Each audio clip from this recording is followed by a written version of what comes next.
네, 반갑습니다. 인사 다시 드리겠습니다. 소미 부동산 컨설팅의 김재경 소장입니다. 반갑습니다.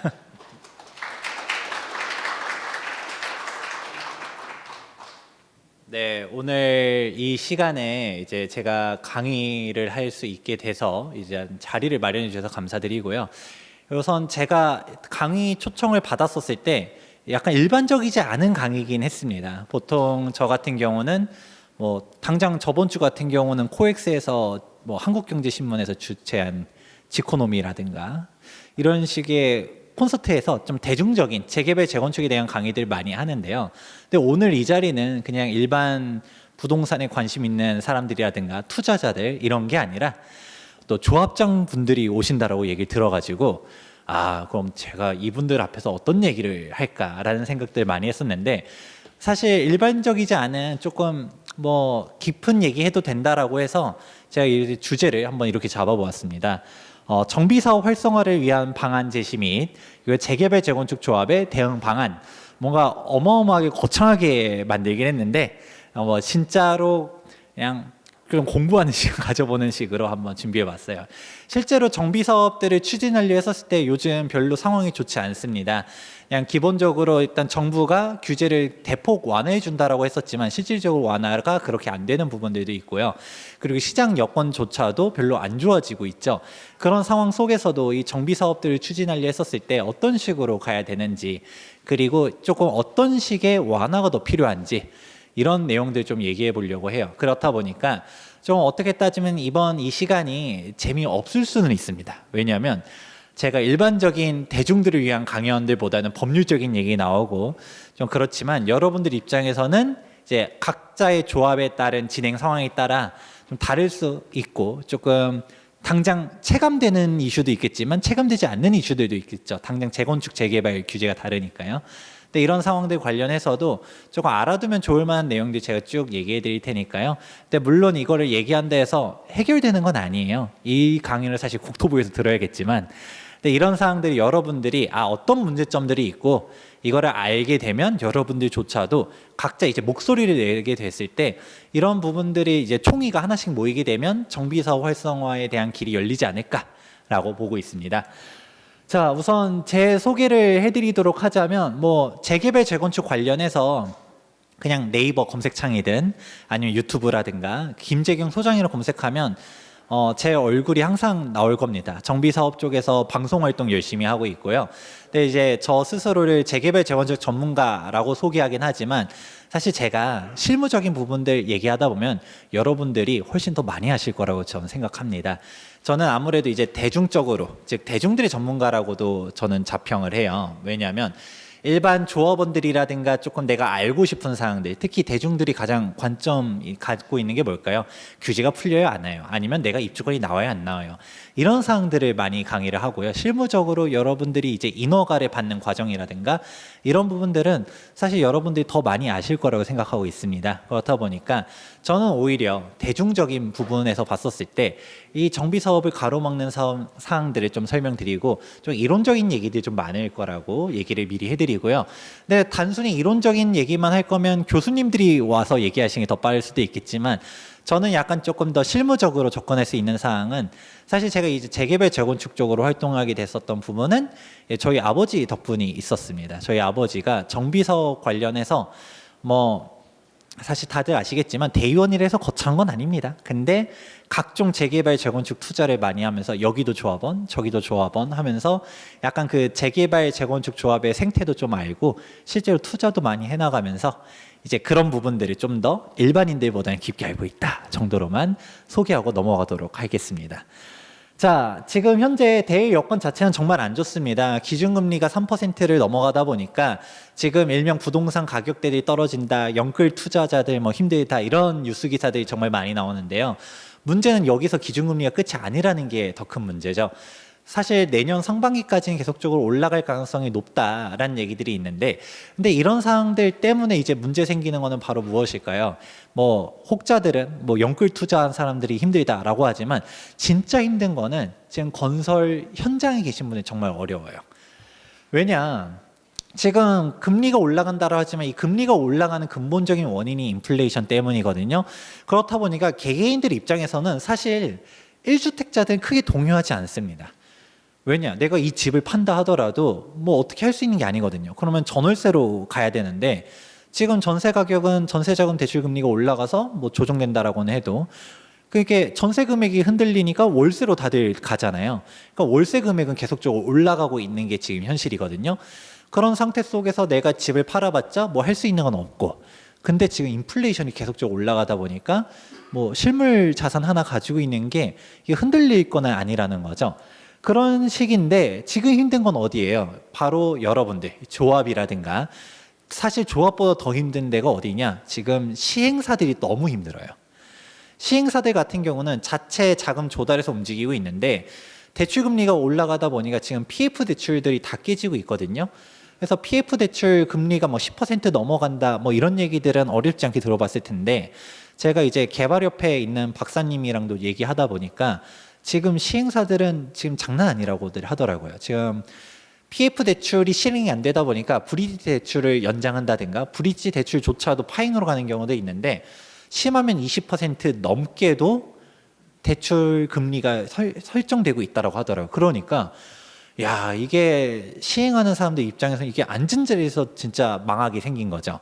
그렇다 보니까 시공사들 입장에서는 지금 리스크 관리들 하고 있죠.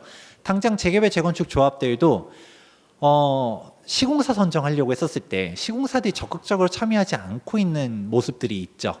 그렇게 즉 시공사들 입장에서도 이게 미분양되면 어떻게 하지? 이거 리스크 관리해야 되는 거 아니냐라고 하면서 움직이고 있고 시공사들 중에서도 본인이 이제 책임 준공으로 간 데들이 워낙 많다 보니까 시행사들이 리스크가 터지게 되면 시공사들도 위험하지 않느냐라는 얘기들 많이들 하고 있는 게 지금 현실입니다.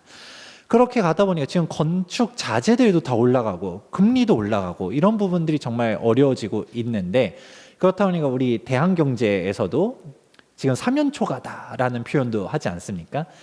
지금 자재값에 대한 반영들이 정말 필요한데 정부조차도 뭐 기본형 건축비는 좀 올려준다 하지만 사실 이거 정도로는 안 되고 있고요. 대표적으로 임대주택 짓는 표준 건축비는 10년도 이후로는 동결되어 있거든요. 그러니까 여러분들도 똑같겠지만 지금 이런 표준 건축비들 조합 입장에서는 사실 임대주택 짓는 것도 뭐 어쩔 수 없이 법적인 의무 때문에 짓고 있는데 이걸 LH, SH가 사실 헐값의 강매 수준으로 가져가고 있는 부분들도 당연히 문제점으로 나오고 있는 것이죠. 그렇다 보니까 이제 어떻게 될까요? 공사 비용이 계속 올라가고 있습니다. 불과 올해 초만 한다 하더라도 그 건축비가 서울 기준으로는 한 500만 원대 초반 정도로 많이들 움직였었고요. 그리고 우리가 흔히 말하는 하이엔드 브랜드라고 한다 하더라도 600이 안 됐습니다. 500만 원대 후반으로도 하이엔드 브랜드 선정이 됐었던 게 불과 작년 말 올해 초였는데 지금은 상황이 완전 급변해졌죠. 지금은 뭐 당장 대표적으로 한남 2구역 시공사 선정 총회가 앞두고 있잖아요. 11월 초에 이제 하는 걸로 되어 있는데 지금 평당가를 770만 원에 제시했는데도 완전히 탑 브랜드. 사실 한남 3구역만 하더라도 온도 차이가 확 달라진 게 느껴집니다. 한남 3구역은 메이저 빅3가 붙었었잖아요. 어디였었죠? 이제 GS 자이, 그리고 현대 DH, 그리고 DL ENC, 아크로 이렇게 세 군데가 붙어서 박 터지게 싸웠는데 한남 2구역은 지금 푸르지오 여기 서밋 이제 대우 서밋이 지금 들어와 있고 그 다음에 롯데 르엘 이렇게 2파전인데 사실 주민들 입장에서 조합원들 입장에서 봤을 때는 서밋도 지금 중흥에 인수된 이후로 많이 이제 브랜드 이미지도 떨어지고 사실 이게 어떻게 되느냐 약간 한남 3구역은 막상막하의 결투였는데 한남 2구역은 뭔가 이게 공사 비용도 770씩 줬음에도 불구하고 진짜 주민들이 원했던 탑 메이저급 건설사들이 빠져나갔다. 약간 김 빠졌다라는 평이 지배적입니다. 그런데 더 웃긴 건 뭐예요? 뉴스에서도 봤었었죠. 동대문구 용도 1-6구역 같은 경우는 평당 공사비가 900만 원이 넘게 체결이 되었거든요. 그런 부분들을 보면서 여기서 더 알 수 있는 거는 뭐다? 사업장이 그래도 규모가 크고 이러면 그나마 나요.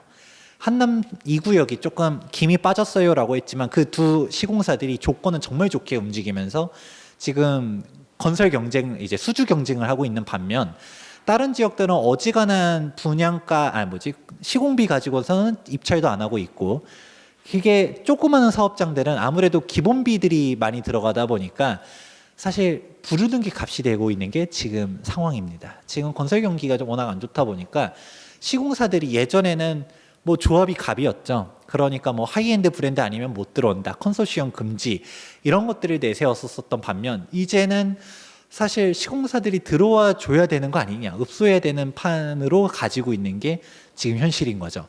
이렇게 장들이 안 좋아지고 하다 보니까 사실 이렇게 공사 비용이 올라가게 되면 어떻게 될까요? 정부가, 사실 저는 분양가 상한제를 좀 획기적으로 개편해야 된다고 전 보고 있지만 정부가 조금 개편안이 나오긴 나왔어도 뜨뜻미지근하죠. 그러니까 이 올라가는 공사 비용들을 충당하려고 하면 조합원 분양가도 올라갈 수밖에 없는 상황들이 나오고 있다 보니까 정비사업 입장에서도 사실 지금 사업을 추진하기에는 여건이 많이 안 좋아진 게 사실입니다.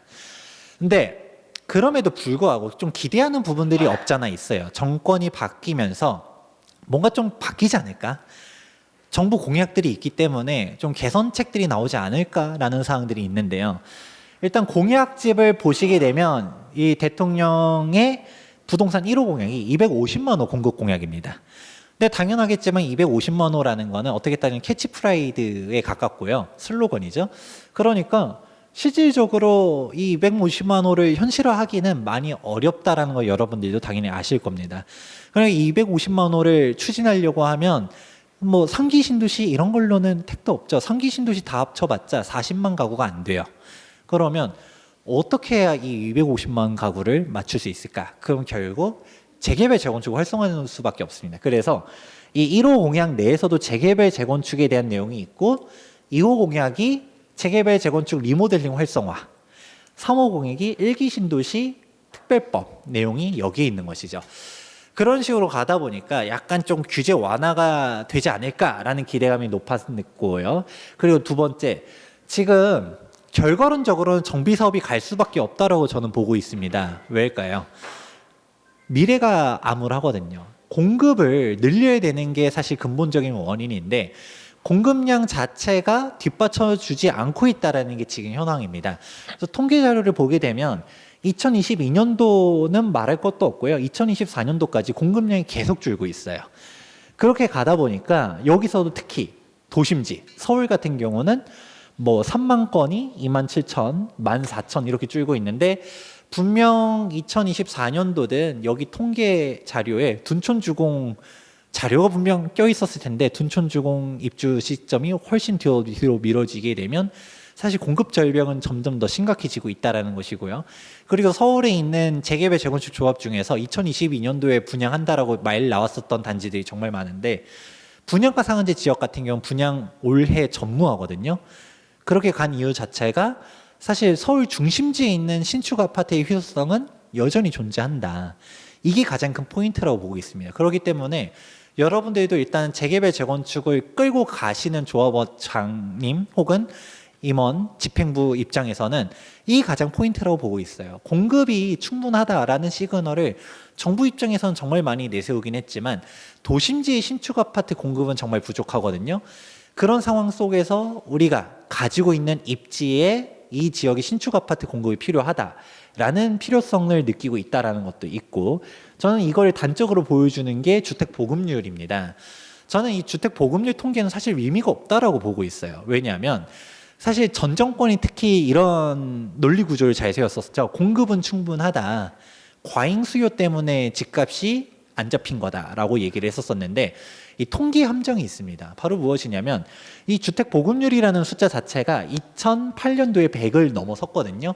그럼 전 국민이 집을 한 채씩 가지고 있다라고 하면 다 집이 그렇게 가지고 있고서도 남는다라는 건데 문제는 이거는 전국 평균이에요. 그러면 여러분들은 아시죠? 아니 지방이라든가 아니면 시골 농어촌에 뭐 폐가 같은 거 있는데 여기도 집이니까 가져가라고 해도 뭐 상속해서 준다 해도 안 받죠. 괜히 다주택자 세금 꼬이고 시골 주택들 막 이것 때문에 양도세 꼬이고 이게 싫거든요. 그런데 그런 애들도 집으로 다 카운트 해버리는 게 문제는 서울은 그 주택 보급률조차도 100이 안 되고 있고요. 근데 서울의 주택 보급률이 100이 넘어갔다 하더라도 사실 여러분들 최근에 이제 뉴스 기사들 보게 되면 강남에 이제 호후로 갔다가 침수되는 반지하 주택들, 그런 주택들조차도 주택 보급률이 다 포함이 돼 있다는 겁니다. 그렇게 되면 사실 이제 주택 보급률을 다르게 봐야 되는 게 이제 명목적인 주택 공급의 총량을 보는 게 아니라 여러분들이 봤을 때, 그리고 내 자녀라든가 사람들이 거주하고 싶어하는 양질의 주택 공급이 얼마나 되고 있느냐, 이게 포인트라는 것이죠. 그렇다 보니까 되게 재미있는 거가 지금 현재 뭐 부동산 경기가 안 좋다 뭐다 이야기하지만 여기서도 사실 서울 중심지로 가면 이야기 또 다릅니다. 지금도 강남권에 있는 재건축 단지들, 아니면 용산, 동부 이촌동이라든가 여의도, 이런 지역들은 신고가를 찍고 있는 재건축 단지들이 존재하고요. 신축 아파트 중에서도 특히 대형 평수 같은 경우는 희소성이 좀 담보되다 보니까 이런 단지들은 지금도 신고가를 갱신하고 있는 약간 양면화된, 양극화된 시장들이 보여지는 게 지금 현실인 거죠. 그렇기 때문에 여러분들이 이거를 좀 숙지를 해둬야 되는 게, 조합원들 중에서도 분명 장이 안 좋아지면 이전 장에서도 그랬었고요. 분명 재개발 재건축 하지 말자라고 말하는 세력들이 등장하기 시작할 겁니다. 그럴 때 조합원들 대상으로 얘기할 때는 우리가 공급이 충분하다가 아니라 내가 거주하고 싶은 집이 필요하다. 그리고 1:1 재건축을 한다 하더라도 대표적인 게 어딜까요? 동부 이촌동의 레미안 첼리투스가 1:1 재건축의 대명사죠. 이런 지역들조차도 1:1 재건축을 하고 나니까 50억이 넘어가는 신축 아파트로 탈바꿈이 되지 않습니까? 즉 우리가 거주하고 싶은 주택을 공급하는 거고, 내가 여러분들이 비교 대상인 다른 오래된 아파트 얘네들이랑 비교하는 게 아니라 우리는 신축을 공급하는 거다. 즉 시장의 희소성들, 장이 안 좋을 때 끌고 나가는 게 더 중요하다라는 부분들을 잘 설명하면서 가시는 게 중요하다는 것입니다. 그렇게 우리가 서울로만 놓고 본다 하더라도 노후도가 정말 심각해요. 이제 재개발 재건축은 현실성이 점점점 더 주목될 수밖에 없는 게, 재건축을 이렇게 방치하게 되다 보면 이 노후도가 가면 갈수록 높아지기 시작하거든요. 그렇게 되게 되면 사실 서울에는 오래된 주택들밖에 안 남게 돼요. 그렇기 때문에 이 와중에서 꿋꿋하게 진행된 신축 아파트들의 희소성들이 담보된다라는 얘기들을 해드리고 싶습니다. 그런데 정책 공약들은 그렇긴 하지만 현재 부동산 공약들, 국토교통부에서 나오는 발표 안들은 어떨까요? 뭔가 조금 기대감들은 있긴 하지만 현실적으로는 좀 많이 현실성이 떨어지는 내용들이 많이 나오고 있어요. 당장 이 최근 8.16 부동산 대책을 보면 250만 호 공급공약에서 한 발 더 나아가서 270만 호까지도 공급을 하겠다라고 발표를 했지만 이거를 곧이곧대로 믿는 사람들은 없습니다. 왜냐? 이 8.16 부동산 대책에서 사람들이 많이들 비판했었던 포인트가 재개발 재건축에 있어서 각종 규제들을 완화하겠다라는 말만 했지 실질적인 완화는 거의 없었기 때문에 이거 가지고는 안 된다라는 말들이 많았었죠. 그러면서 대표적인 게 어떤 걸까요? 여러분들 당장 분양을 앞두고 있는 조합들 입장에서는 가장 큰 이슈가 분양가 상한제입니다. 이 분양가 상한제 관련해서도 이것저것 바꾼다라는 내용들은 있었어요. 근데 다들 공통적으로 하는 얘기가 안 하는 것보단 낫지만 이거 가지고선 안 돼. 그렇기 때문에 나온 결과가 뭐예요? 2022년도 분양가 상한제, 즉 그 분양가 상한제 지역들이 분양을 하나도 안 하고 있잖아요. 사실 올해는 이제 끝났다고 보고 있습니다. 왜냐하면 올해 12월 안에라도 분양을 하려고 하면 이미 어느 정도 조합에서 이야기가 나오고 있어야 되는데 지금 맨날 분양 어디가 대기예요 라고 했었던 지역들, 착공해서 한참 공사 중인 지역들조차도 분양 얘기가 없거든요. 내년 넘어가야지 분양할 것 같은데 정부가 사실 이런 거에 대해서 정신을 차려야 되고요. 그리고 조합 입장에서도 얘기를 하는 거죠. 지금 분양하면 안 된다. 분양가를 좀 더 받아야 된다. 그리고 조합 입장에서는 또 맨날 얘기하는 게 뭐예요? 공시지가는 계속 올라가다 보니까 뭐 내년도에 차라리 평가 다시 받는 게 분양가를 더 받는 거 아닌가? 라는 생각들도 하고 있죠. 즉 분양이 안 나오다 보면 정부 입장에서도 뭐 청약 대기자들이 미분양이에요 뭐요 라고 얘기한다 하더라도 지금 미분양 나오는 것들은 말도 안 되는 입지들, 혹은 분양가 상한제 지역도 아니어서 저희 입지가 분양가를 이상하게 해놓은 지역들인 거지, 사람들이 원하는 지역들은 분양이 안 나오고 있거든요. 그러면 결국 분양을 하라고 한다 하더라도 조합 입장에서는 사실 조합이 득이 안 되는데 분양을 강제할 수는 없잖아요. 그렇기 때문에 여러분들도 분양가 상한제를 개편이 빨리 시급하다라는 목소리들을 많이 낼 필요성이 있는 거죠. 그리고 두 번째로는 이 재건축 같은 경우는 답이 안 나오죠. 최근 9월 29일에 재건축 초과이익 환수제에 관련된 개선안이 발표되었지만 이거조차도 따지고 들어가면 할 말들이 많습니다. 이 부분들 어떤 식으로 개선돼야 되는지는 조금 이따가 설명드리겠지만 이런 부분들 때문에도 사실 재건축 사업장을 추진하는 조합 입장에서도 이게 조금 뭐 빼준다라고 하는데 이게 딱 그거예요. 안 한 것보다는 난데 이거 가지고는 불충분한 거죠. 그런 상황들이 오가고 있는 현실 속에서 우선은 여러분들에게 기본적인 사항을 조금 알려는 드릴게요. 다 알고 계시겠지만 재개발, 재건축 간의 차이가 바로 무엇이냐? 재개발은 여러분들이 뭐 흔히들 알고 있는 것처럼 단독주택, 다세대주택, 다가구주택을 멸실시키고 다시 신축을 짓는 게 재개발. 재건축은 아파트를 멸실시키고서 다시 신축 아파트를 짓는 게 재건축이죠. 근데 뭐 물론 이렇게만 가지는 않아요. 대표적으로 방배 5구역, 6구역처럼 단독주택 재건축으로 갔었던 지역들은 이건 누가 봐도 재개발 지역인데 재건축을 가는 사업장들도 있거든요. 다만 이 단독주택 재건축은 2012년도 이후로 폐지가 됐기 때문에 사실 그 전에 추진하던 게 지금 가는 거 아닌 이상은 사실 지금은 그냥 빌라는 재개발, 아파트는 재건축 이렇게만 이해하셔도 되는데 근데 사실 제가 이런 뻔한 얘기 하려고 한 게 아니라 규제의 차이가 존재합니다. 바로 무엇이냐면 재개발 재건축 같은 경우는 재개발 재건축의 바이블이 바로 무엇이냐? 도정법이죠. 도시 및 주거환경 정비법인데 이 도정법에서 재개발 재건축의 차이를 어떻게 정의하고 있냐면 둘 다 노후 불량 건축물이란 건 동일하지만 정비 기반 시설이 불량한 게 재개발, 양호한 곳이 재건축입니다. 뭐 단적으로 뭐 현대 아파트, 압구정 현대라든가 이촌동이라든가 여의도 이런 데 보면 기반 시설은 양호합니다. 근데 아파트가 오래돼서 신축하려고 하는 건데 근데 이제 재개발 지역들 대표적으로 한남뉴타운 이런 데 떠올려 보면 정말 비싼 동네가 될 거고 미래 가치가 좋다라는 거는 그려지지만 지금 현황을 보면 어떤가요? 소방차가 들어가기 어려워요. 그런 상황들이 있다라는 거죠. 그래서 바로 어떤 차이점이 존재하느냐? 이 공익성적인 차이가 있습니다.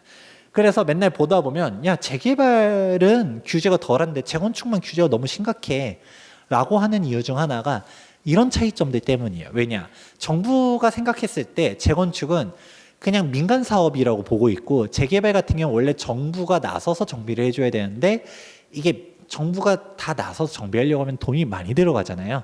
뭐 최근에는 공공재개발이다 뭐다 이런 내용도 나오긴 했지만 사실 기본적으로 이제 민간 측에서 추진했을 때도 공익적인 측면들이 존재하다 보니 재개발과 재건축의 규제 차이가 존재합니다.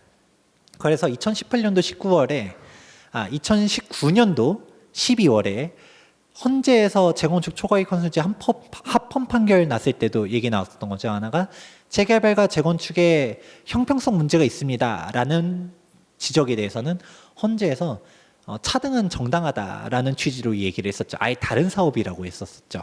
그런 부분들이 이렇게 있고 실제로 같은 도정법이라 하더라도 재개발은 수용으로 갈 수 있고 재건축은 매도 청구 소송으로 가지는 것도 이런 공익적인 차이가 법에서 인정하는 게 다르다라는 것도 상식적으로 알아두시면 좋을 것 같습니다.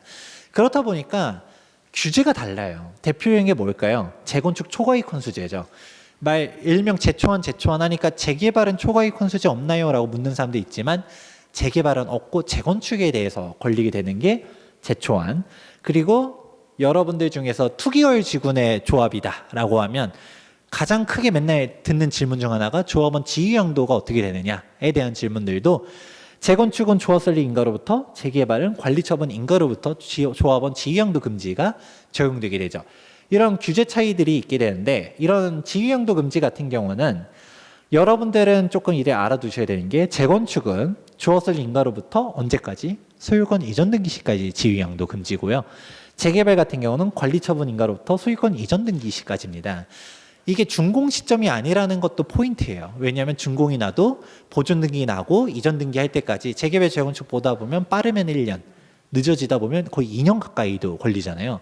그래서 이제 조합원 지위를 이전하지 못한다라는 문제점이 있고요. 이런 사항들 같은 경우는 사실 토지거래 허가구역처럼 차라리 깔끔하게 있으면 저는 그나마 피해자 양산이 안 된다고 보고 있습니다. 이게 제가 전매금지라는 표현을 쓰긴 했지만 정확한 표현은 지위양도 금지예요. 그래서 전매는 가능해요. 근데 조합원 지위가 안 넘어가게 되면 어떻게 돼요? 현금 청산이 되죠. 그러니까 사실 이게 되게 웃겨지는 상황인 거죠. 그냥 매매 계약했더니 조합에서 그냥 잘 모르고서 뭐 물어봤는데 그냥 사도 돼요라고 했다가 이거 현금 청산 당하면 그냥 이거는 복구할 수가 없거든요. 한번 청산자로 분류된 조합원의 지위는 다른 사람이 매수하게 돼도 청산자 혹은 다시 원복을 한다 하더라도 이게 청산자의 지위로 바뀌기 때문에 이런 부분들이 정말 쟁점으로 바뀝니다.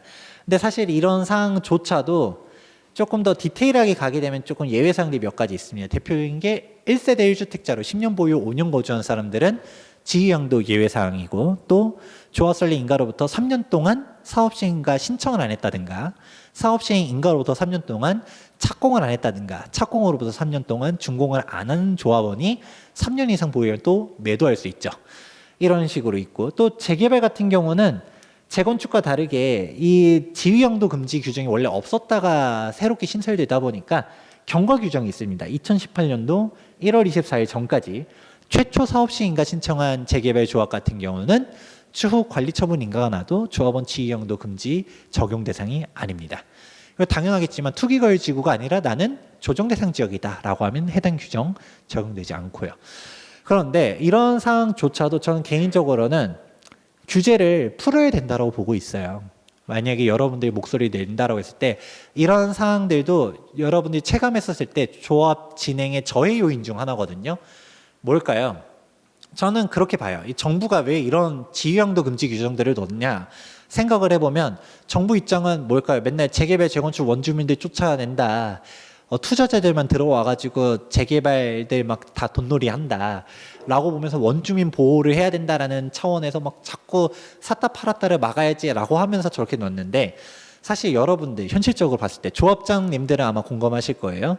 원주민이 너무 많으면 잘 진행이 안 돼요.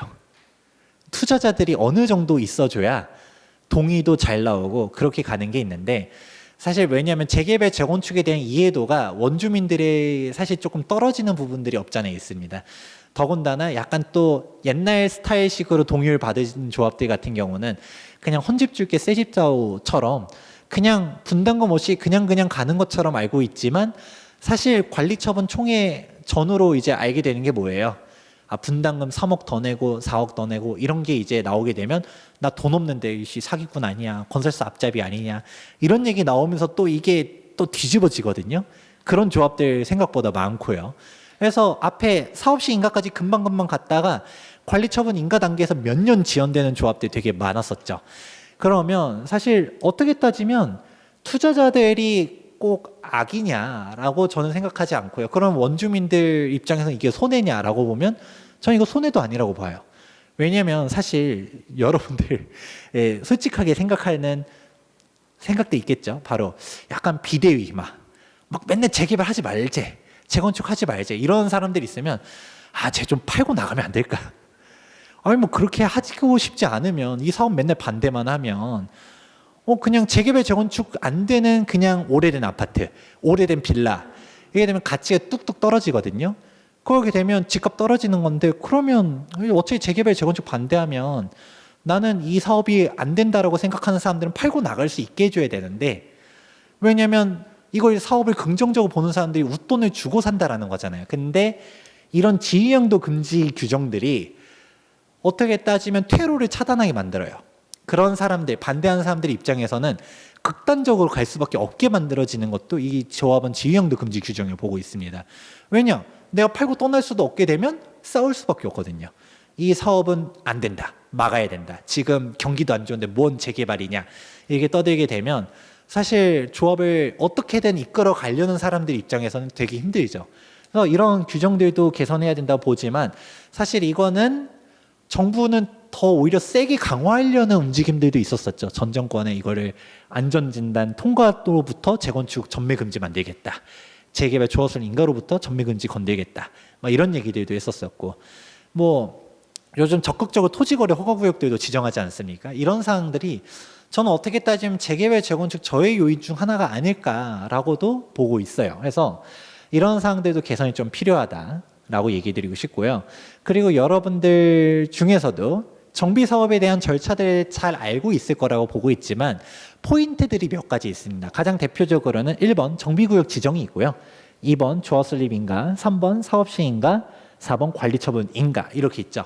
이 네 단계마다 쟁점 사항들이 있는데 뭐 정비구역 지정은 당연하겠지만 재개발 재건축 사업의 첫 단추죠. 그렇다 보니까 이 인허가권을 쥐고 있는 지자체 때문에 여러분들이 지금 초기 지역이다 라고 하면 발목 잡힌 지역들이 좀 있을 거고요. 그리고 조합설립 인가의 가장 큰 포인트는 뭘까요? 동의율이죠. 이놈의 75% 동의율. 재건축은 동별 동의율까지 받아야 되다 보니까 특히 상가들이 동별 동의율 가지고 맨날 막 우리 지분율 바꿔달라 뭐야 떠들잖아요. 막 힘들죠. 이런 조합설립 인가가 정말 어렵고 그리고 사업시행 인가는 각종 인허가 리스크라고 봐요.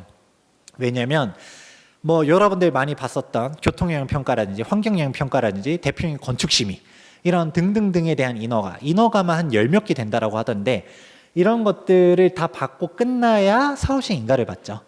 그러고서 관리처분 인가는 저는 그렇게 얘기해요. 조합원들끼리 파이 나눠먹기라고 표현을 하는데 그때 서울시 같은 경우는 시공사 선정을 사업시행 인가 이후에 할 거고 다른 경기도라든지 지방 같은 경우는 그 전에도 할 수 있지만 뭐 시공사 선정, 총존자산 평가, 분양 신청하면서 분담 금액이 확정되죠. 그렇다 보니까 이 시점마다 지연되는 포인트들은 항상 있습니다. 그래서 생각보다 인허가 단계에서 지연되는 데들은 상급지들이 많이 좀 지연돼요. 대표적으로 뭐 이촌동이다. 우리는 그러면 막 60층 짓고 싶습니다. 아니면 압구정 현대아파트도 우리 뭐 몇 층, 50층 갈 겁니다. 막 이렇게. 재개발에서는 성수 전략정비구역에 50층 가려고 막 하다가 박원순 서울시장이 건축심의를 막 2번 불허시키고 계속적으로 다 지연되고 있고 이런 부분들도 있죠. 이런 식으로 인허가 단계에서 지연되는 게 사실 중심 지역들, 조합원들 입장에서 막 우리 멋지게 지으려고 하면 그런 건데 어떻게 따지면 이 인허가는 쉽게 생각하면 또 쉬워요. 그냥 지자체 의견을 잘 수용하면 또 금방 통과되기도 합니다. 예를 들어서 우리가 노원구 상기뉴타운에 상계동에 50층짜리 랜드마크를 지을 겁니다. 이러진 않잖아요.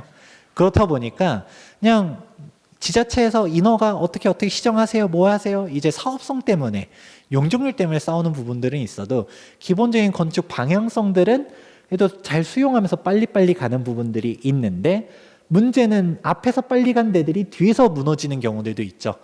빨리빨리 막 갔더니 분담금 뚜껑 까고 보니까 분담금이 4억이야, 3억이야. 그런데 투자자들을 인지를 했었어도 그냥 조합원들 입장에서는 이 분담금 난 못 내.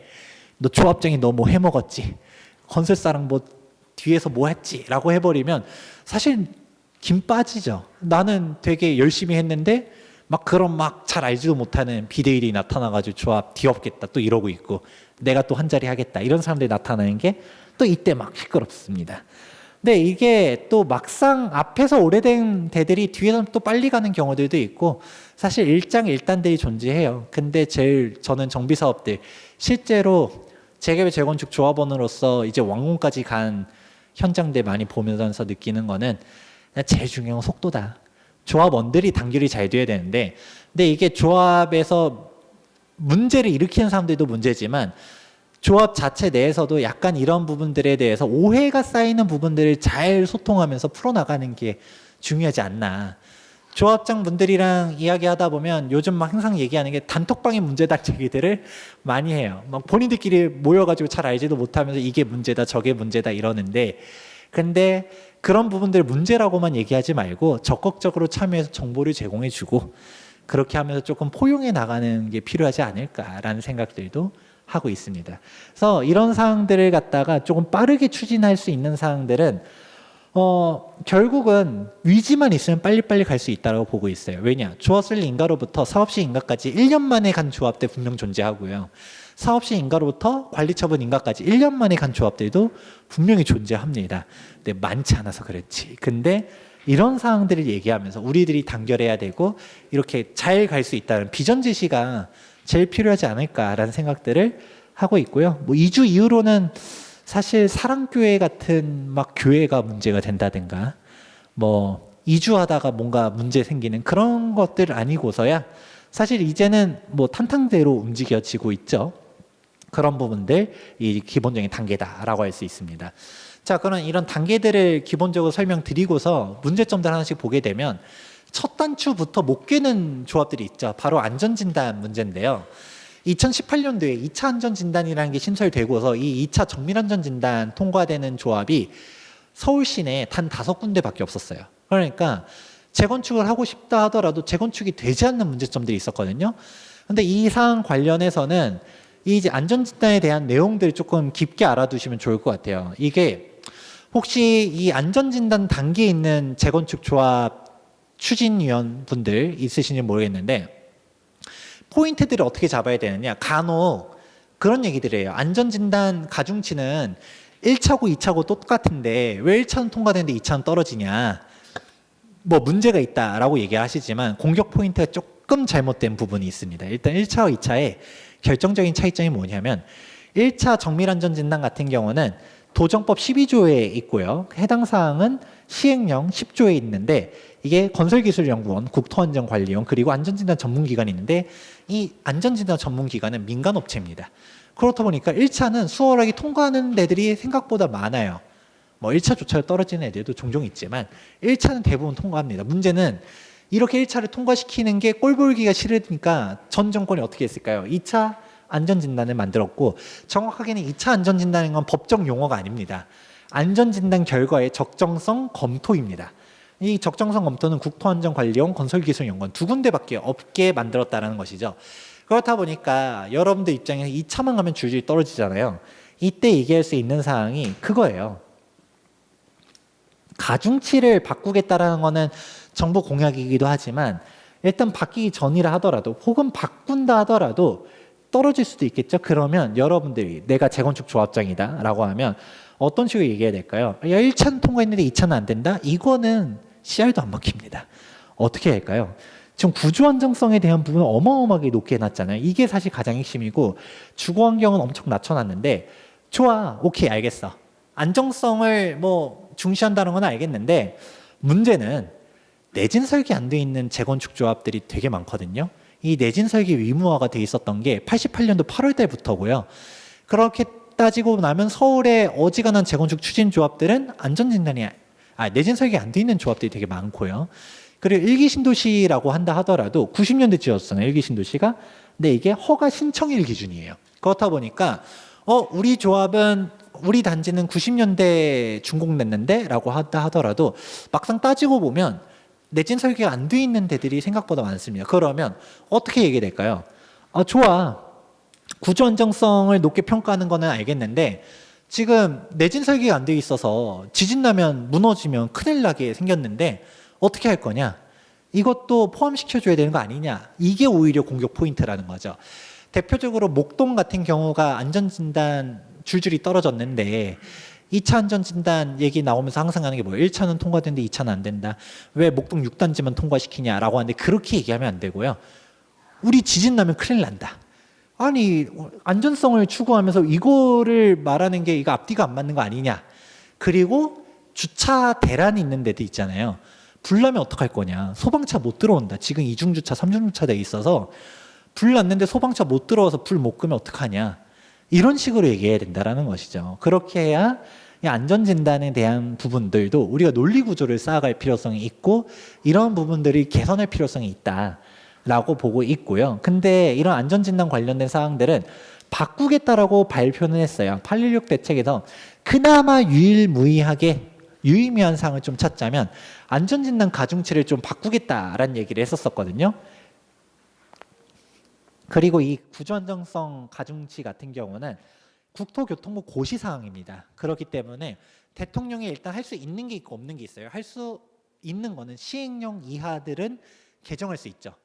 대통령령, 국토부 장관령 이런 것들은 바꿀 수 있는데 할 수 없는 거는 법은 못 바꿉니다. 국회 송관이기 때문에. 근데 이거는 시행령도 아니고 국토교통부 고시에서 고시입니다.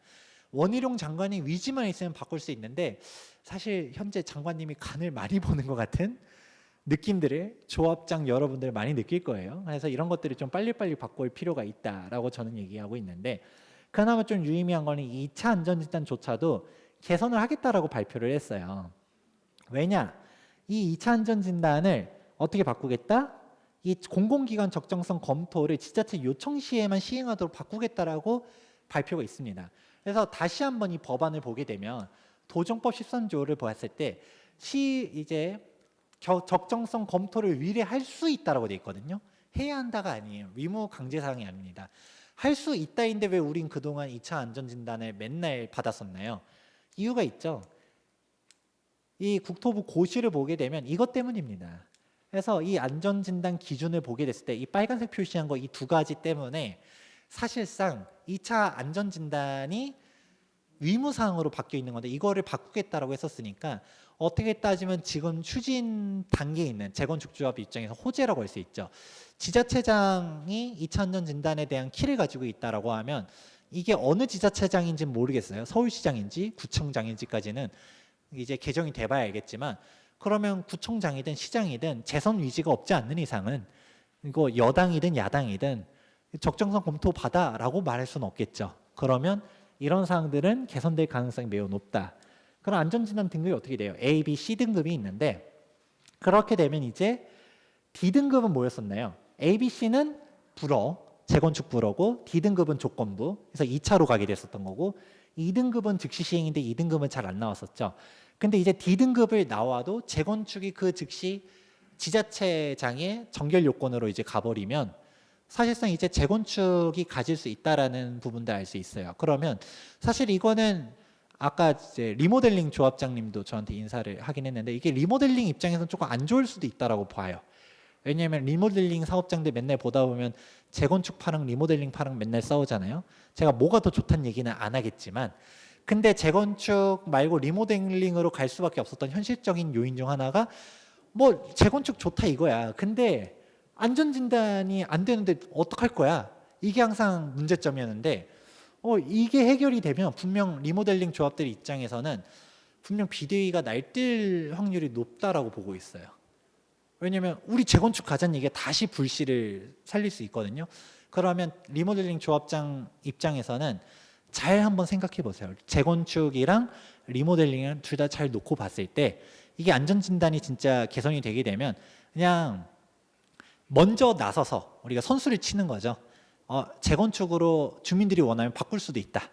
해서 투표를 해봤는데 불허가 났으면 그냥 이게 주민총회가 나온 거고 근데 재건축을 갖는 게 좀 더 사업성이 괜찮다라는 판결이 나와서 결론이 나와서 재건축으로 넘어가게 되면 이제 안전진단 문제가 불식됐기 때문에 넘어갈 수도 있고 그래야지 사실 연속성을 가지면서 가는데 분명 또 이게 진짜 재건축이 좋아서 얘기하는 사람들도 있겠지만 그냥 자리를 어떻게든 차지하려고 불씨를 만드는 비대위도 생각보다 많아요. 그러면 이런 이슈들을 먼저 이슈를 선점할 필요성도 있지 않을까라고 사견 하나 얘기해 보겠습니다. 자, 그럼 재건축에 대한 규제에 대해서 대목 규제 중 하나가 안전진단이었는데 이거 하나는 뽑힐 겁니다. 이거는 내년 초에는 바꿀 거라고 얘기했으니까 기다려보면 될 텐데 문제는 이 안전진단 규제를 바꾼다 하더라도 재건축의 대목 규제가 이 재건축 초과이익 환수제가 남아 있어요. 이거는 사실 재건축하지 말라라고 만든 법률이고요. 뭐 이거 문제점이 정말 많습니다. 이게 보시게 되면 2018년도에 국토부에서 시뮬레이션 돌렸었던 사항이거든요. 서울 평균 3억 6천, 강남 같은 경우는 많이 나오는 단지는 8억 4천도 나온다라는 얘기를 하는데 이 8억 4천 단지가 어딘지는 정확하게 발표하진 않았었지만 다들 전문가들끼리 얘기하는 거는 이게 반포주공 1단지 3주구일 가능성이 높다라고 보고 있죠. 왜냐? 재초안 걸리는 재건축 단지들 중에서 제일 대표적인 단지잖아요. 그러면 이렇게만 들었을 때는 여러분들은 약간 어라 할 거예요. 반포주공 1단지 3주구는 8억이 아닌데? 얘기가 있죠. 바로 뭐가 있었었냐? 지금 아시는 분들 알겠지만 해당 1단지 3주구는 분담금 4억 나온다라고 하면서 움직이고 있거든요. 근데 그 이후에 가장 최근에 어디가 이슈 터졌나요? 동부 이촌동에 한강맨션이 7억 7천 나온다라고 기사 나왔죠. 아니 어떻게 된 게 이촌동보다 반포가 적을 수 있을까에 대한 생각들 당연히 해볼 수 있고요. 그리고 이거 자체가 18년도에 시뮬레이션 돌린 거거든요. 이게 그때 당시만 해도 아크로 리버파크가 33평형 실거래가가 30억을 돌파하기 전이었어요. 근데 지금 45억도 실거래가 갱신했었잖아요. 그러면 이게 어떻게 될 것이냐가 정말 쟁점이고, 그 4억이다, 7억 7천이다, 이게 확정이 아니라 예정가액인데 막상 실제 준공 시점에서 분담금 산정했을 때 어떤 폭탄이 터질지 모른다라는 게 이게 제초안입니다. 그래서 이 제초안은 사실 이건 재건축하지 말라라고 만든 법률이고 없애야 된다고 저는 봐요. 그래서 이번 개선안이 나오긴 했지만 약간 눈 가리고 아웅식이 정말 많습니다. 부과율 조금 낮추고 뭐 부과 개시 시점 조금 바꾸고 이런저런 얘기들이 있는데, 사실 실질적으로 따져봤을 때는 거의 의미 없는 사항들이 많아요. 이게 봤을 때 첫 번째, 이거는 전 당연한 거라고 보거든요. 조합설리 인가 시점을 바꾼 거는 사실 추진위 시점으로 만든 것 자체가 워낙 초법적인 정책이에요. 왜냐? 재건축 조합장님은 아시겠지만 추진위는 아무것도 아니에요. 절대적인 조합원들의 위견도 모으기 전인데 이때 시점으로 부과한다는 것 자체가 말도 안 되는 거를 비정상을 정상화했다 정도지만, 이거조차도 의미가 없는 게 당장 뭐 압구정이라든가 아니면 아직 조합설립 안 된 재건축 단지들은 우리한테는 기회인가 라고 생각하시는 분들이 종종 있거든요. 근데 막상 따지고 보면 별로 의미가 없습니다. 왜냐? 제초안에 관한 법률을 보게 되면 이게 최대 10년으로 돼 있어요. 그러면 조합설립 인가 나오고서도 준공 시점까지 뭐 하다 보면 10년입니다. 그래서 사실 실익이 없는 거를 뭐 바꿨다고 큰 소리 치고 있는 거고요. 그리고 공공기업 감면 인센티브, 이거는 제가 앞서서도 언뜻 얘기했었죠. 이 애초에 임대주택 자체를 실질 가격을 반영해주지 않고 있어요. 이건 표준건축비로 가고 있잖아요. 이 표준건축비가 2016년도 이후로 동결이었거든요. 그렇다 보니까 여러분들 입장에서는 예를 들어 임대주택을 짓는 원가조차도 LHSH가 인정해주지 않고 있는데, 그거조차도 수익이라고 하면서 재건축 초과익 분담금을 부과했던 게 옛날 방식. 그러니까 이것도 당연한 거를 갖다가 생색내주고 있고, 오히려 한 발 더 나아가서 여러분들 어떤 걸 얘기해야 될까요? 이 임대주택 매입 가격 현실화해달라라는 목소리를 열심히 내세워야겠죠. 이런 부분들, 이런 문제점들을 갖다 개선할 필요성도 있고, 1세대 1주택 실소유자 감면해주겠다라는 것도 큰 소리 치고 있는데, 사실 이것도 문제점이 정말 많습니다. 사실 재건축 조합장분들 입장에서는 가장 얘기 나오는 비판 포인트가 뭐예요? 나이 많으신 조합원들, 나이가 이제 은퇴하고서 70, 80 되셨고 내가 투기로서 산 게 아니라 그냥 원래 그 지역에서 20년, 30년 살았는데 오래돼서 재건축이 진행이 돼요. 그랬더니 분담금 갑자기 5억 내, 10억 내 이러면 내 돈이 없잖아요. 그러면 집을 팔아야 되는 거예요. 집을 완성했더니 집이 뺏기는 그런 게 가장 큰 문제점인데, 이거 50% 깎아준다 해가지고 이게 괜찮은 건가요? 10억 낼 거를 5억 내래. 5억 낼 거를 2억 5천만 내. 괜찮지? 라고 하는 것 자체가 좀 말도 안 되는 거라고 봐서, 저는 사실 진짜 1세대 1주택자에 관련해서 감면해 줄 거면 100% 감면이 필요하다라고 보고 있습니다. 그래야지 진짜 언론에서 맨날 나오던 비판 포인트, 완공됐더니 집을 뺏긴다, 이런 사람들은 없어야 되잖아요. 저는 그런 부분들로 목소리를 높여야 된다 보고, 사실 이런 사항들에 대해서도 좀 더 깊게 들어갔을 때 많이들 지적을 안 하는 포인트 중 하나가 이 요건 자체로 맞추기가 정말 어려워요.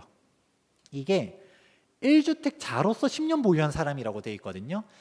이게 정말 함정이 있습니다. 예를 들어서 당장 자녀 세대 분리하기 전에 집을 먼저 사줬다라든가, 아니면 그냥 나는 오피스텔 월세나 조금 받으려고 사놨다가 그게 주택수에 들어가 버리면 갑자기 이게 나는 1주택자인 줄 알고 있었다가도 감면조차도 못 받는 사람들이 있고요.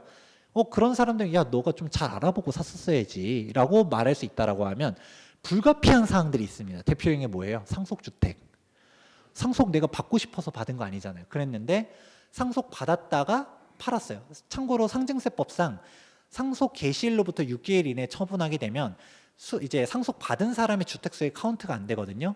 근데 경과 규정을 따로 안 두게 되면 아무튼 주택이 있었다가 사라지게 되면 또 리셋되고, 또 재개발 재건축 보다 보면 관리처분 인가 전후로 해서 대체주택 특례 조항이 존재합니다. 사업 소득세법 시행령 156조의 2의 5항 규정이 있는데, 사업 시행 인가 이후로 재개발 재건축 2주 철거했을 때 그냥 맨몸으로 나가라고 할 수는 없잖아요. 전월세로만 갈 수 없다 보니까 거주할 수 있는 대체주택 취득했을 때 비과세 요건 주는 사항이 있습니다.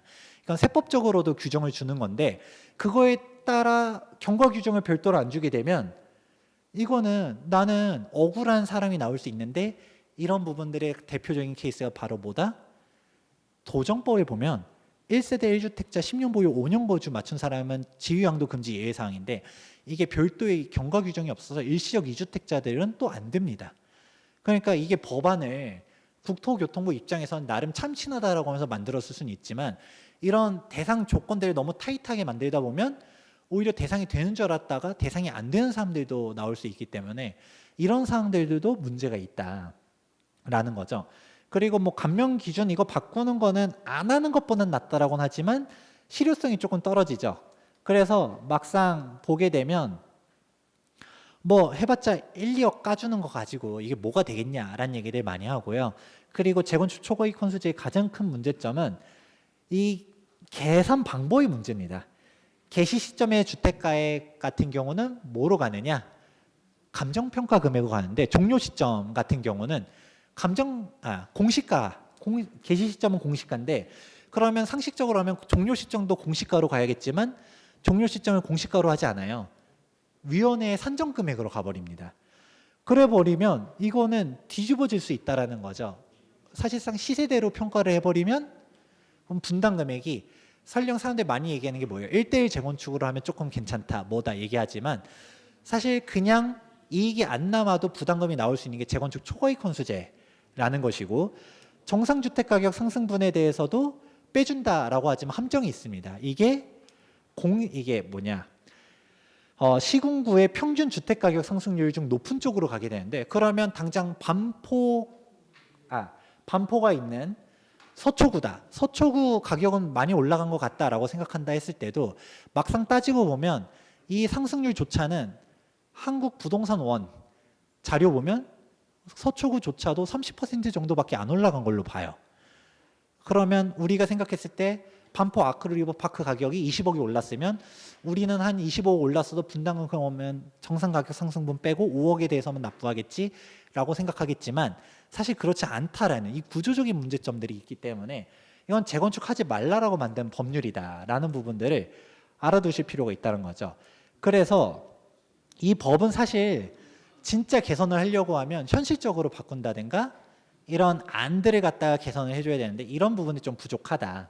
그래서 이 재건축 초과이익 환수제에 관련된 사항들은 약간 지방이라든가 아니면 수도권에서 분담금 얼마 안 넣을 지역들만 조금 효과가 있을 거고 현실적인 중심 지역들 같은 경우는 어렵다라는 얘기들을 보면서 여러분들이 이런 것들을 보면서 현실적으로 이거 개선이 필요합니다라는 얘기들을 해야 된다는 것입니다. 그래서 뭐 이거 말고도 미실현이익 과세, 이중과세, 형평성 문제 이런 얘기들은 굳이 얘기 안 해도 문제점들을 알 수 있어요. 그래서 여러분들 입장에서는 이런 재건축 초과이익 환수제에 대해서 없애야 된다라는 목소리 내는 것도 중요하지만 조합을 어떻게든 끌고 가려는 입장에서 어떻게 해야 될까요? 분명 제초안 때문에 재건축 사업성 안 나온다라고 말하는 조합원들이 있을 겁니다. 반대하는 사람들이 있을 거고요. 사실 틀린 말은 아니지만 정답은 또 아니에요. 이거를 저는 어떻게 얘기하냐면 이게 재건축 초과이익 환수제라는 부분이 당장 현 정권에서 개선되기는 어렵다고 보고 있어요. 하지만 그렇다라고 해서 그냥 손 놓고 있어야 될까요? 아니에요. 조합 설립 인가가 나도 사업시 인가까지 보통 2, 3년 걸리고요. 관리처분 인가까지도 2, 3년 정도 걸리죠. 그러면 어떻게 해야 될까요? 관리처분 인가라는 시점까지 갈 때만 한다 하더라도 몇 년이라는 세월들이 지나가고 그러면 정권이 잘하면 한두 번 더 바뀔 수도 있어요. 그러면 우리는 관리처분 인가까지 계속적으로 준비를 해나가야 된다는 것입니다. 조합 입장에서 지금 오히려 발등에 불 떨어진 데들이 어딜까요? 어중간하게 지금 재건축 괜찮대 해서 진행했다가 사업시 인가 다 받았어요. 그랬더니 관리처분 인가를 이제 코앞에 두고 있는데 제초안이 해결이 안 되고 있어. 그러면 다 줄줄이 지연되는 거죠. 그런데 우리가 초기 지역들이다라고 하면 인허가 받을 것들은 받아가다가 이게 풀리고 이게 유예가 한번 또 나올 수도 있거든요. 그렇게 됐을 때 준비하고 있다가 가는 조합들이 이제 사업을 추진할 수 있는 거지.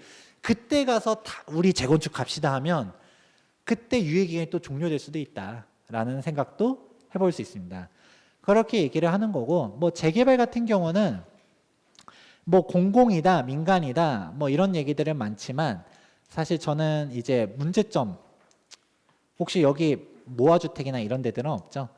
재건축 같은 이제 재개발 재건축 시간상 핵심적인 사항은 결국은 이제 분양가 상한제 해소가 필요하다라고 보고 있죠. 왜냐하면 지금 건설 경기가 안 좋아지고 건축 비용들이 계속적으로 늘어나고 있잖아요.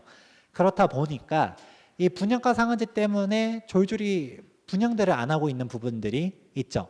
그러니까 조합의 사업성을 높이고 이렇게 관리했었을 때 이 분상제에 대한 개선들도 필요하다라는 목소리가 있어야 되는 부분. 그런데 그럼에도 불구하고 또 얘기하는 거가 결국은 여러분들 입장이 현실적으로 정비 사업을 끌고 가야 되는 입장이잖아요. 그랬을 때 다들 이런 문제점들만 얘기하면서 재개발 재건축 안 돼라고 말하는 사람들이 있는데 이게 사업이 어려워진 거는 있지만 막상 따지고 보면 그렇게 어려운가를 반문할 필요성도 있습니다. 이게 뭘까요? 왕십 뉴타운 상구역 센트라스인데 센트라스가 제가 기억하기로는 2015년도 3월 달에 분양했습니다. 그때 분양가가 얼마였냐? 33평형대가 6억 전후였어요. 지금 보면 완전 박일 세일이었죠. 그러면 그때 당시 저희 아버지도 상구역 조합원이었는데 뭐 상구역 조합원들은 그때 막 6억 너무 싸게 분양했다 하면서 눈물 흘렸을까요? 완판했다라고 하면서 웃었어요. 그때 당시만 해도 물론 이게 분양 시점 조금만 늦게 했었으면 분양가가 계속 올라갔었죠. 불과 2015년도 11월 달에 분양했었던 서울숲 리버블자이 행당 6구역 같은 경우는 이게 8억대 전후로 갔다가 분양을 했거든요. 분양가가 금방 2억이 올랐었죠. 그랬음에도 불구하고 그때 행당 왕십 뉴타운 상구역도 그때 분양하면서 완판 간신히 했다. 그때는 미분양이냐 아니냐가 쟁점이었으니까. 그리고 이 8억대 분양한 것도 싸게 분양했죠. 그래도 행당 6구역 같은 경우 비례율이 110%로 최종적으로 끝났습니다. 즉 일반 분양을 되게 잘한 거예요. 또 다른 하나, 이 금액이 얼마일까요? 어딜까요? 보면 20평대가 9억대, 30평대가 뭐 12억, 13억대 이렇게 뜨는데 이게 바로 아크로 리버파크입니다. 13년도에 분양했을 때거든요. 그때 13억에 분양해놓고 아크로 리버파크 분담 금액 터져나가가지고 손해봤다. 이렇게 보나요? 그렇게 어려울 시절에도 어떻게든 끌고 나가서 분양했었던 사람들이 결국 완성되니까 신축 아파트에 대한 그런 희소성이라든지 가치 때문에 이제 인기가 있어지는 조합이 된 거죠. 그럼 제가 여기서 얘기해 드리고 싶은 포인트는 분양가는 사실 지금 분양가로만 따지고 보면 되게 좋아진 건 맞아요. 예전에 어디 강북에서 분양가 9억을 생각했을 때가 있었나요?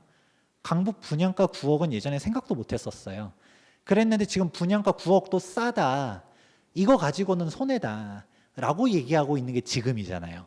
그렇기 때문에 어떻게 따지면 재건축 조합에서 일단은 손익계산서 두들겨 보다 보면 건자재 가격 올라간 부분들이 있긴 하지만 그럼에도 불구하고 요즘 조금 조정됐다라고 해도 신축 아파트들과 비교를 했었을 때 사실 사업성이 그렇게 무너지지 않은 조합들이 되게 많아요. 오히려 괜찮아요. 예전보다. 그리고 이 분양가 상한제 덕분에 분양가가 사실 더 올릴 수 있는 여지도 있어서 사실 올 초 분양, 작년 말 분양, 그때 분양 경기 괜찮을 때 분양한 사업장들보다도 분양가 가격이 좀 더 올려서 분양하기 좀 더 좋은 사업장들도 많습니다. 즉 우리가 재개발 재건축 끌고 가려고 했었을 때 이런 이해가 좀 잘 안 돼 있는 조합원들이 많아요. 그런 부분들을 여러분들이 전문가잖아요. 여러분들 입장에서 조합원들 대상으로 어떤 식으로 해나가야지 잘 끌고 갈 수 있는지 설명이 필요하다. 이런 부분들을 잘 여러분들이 위사를 갖다 취합해가지고 훌륭한 조합장, 훌륭한 조합을 이끌어 가시는데 도움됐으면 좋겠습니다. 자, 내용이 조금 길었습니다. 그리고 재미가 없었을 수도 있어요. 워낙 법률적인 얘기들이 있지만 근데 각자의 재개발 재건축 조합 단계에 따라서 현실적으로 쟁점이 되는 포인트들이 있거든요. 이런 부분들은 저는 항상 언론에서 문제점이 있다, 개선이 필요하다라고 항상 얘기를 하지만 저만 얘기해서 되는 건 아닙니다. 정부 입장에서도 공급 공약 270만 호까지 하겠다고 하지 않았습니까? 그리고 도심지 신축 아파트 공급은 절벽으로 갈 거예요. 그러면 결국 여러분들한테 의견을 물어볼 수밖에 없어요. 어떻게 해야지 재개발 재건축 공급이 활성화될 수 있겠습니까? 할 때 여러분들도 약간 알아야지 대답을 하죠. 이런 문제점들이 있고 이런 것 때문에 안 됩니다. 라는 의견들이 계속 모이면 재개발 재건축을 보다 활성화할 수 있는 대안들이 나와질 것이다. 그리고 정말 장이 안 좋아지고 있다라고 얘기한다 하더라도 결국 서울의 신축 아파트, 경기 중심지 신축 아파트에 대한 희소성들은 있기 때문에 여러분들이 사명감을 가지고 잘 끌고 나가 주시면 좋을 것 같습니다. 네, 제 강의는 여기까지 하고 보다 재개발 재건축에 대해서 관심 있으신 분들은 제가 이제 직접 운영하는 유튜브 채널도 있습니다. 뭐 투미 TV라고 깨알 홍보도 한번 하면서 이제 오늘 이 강의 마무리하겠습니다. 감사합니다.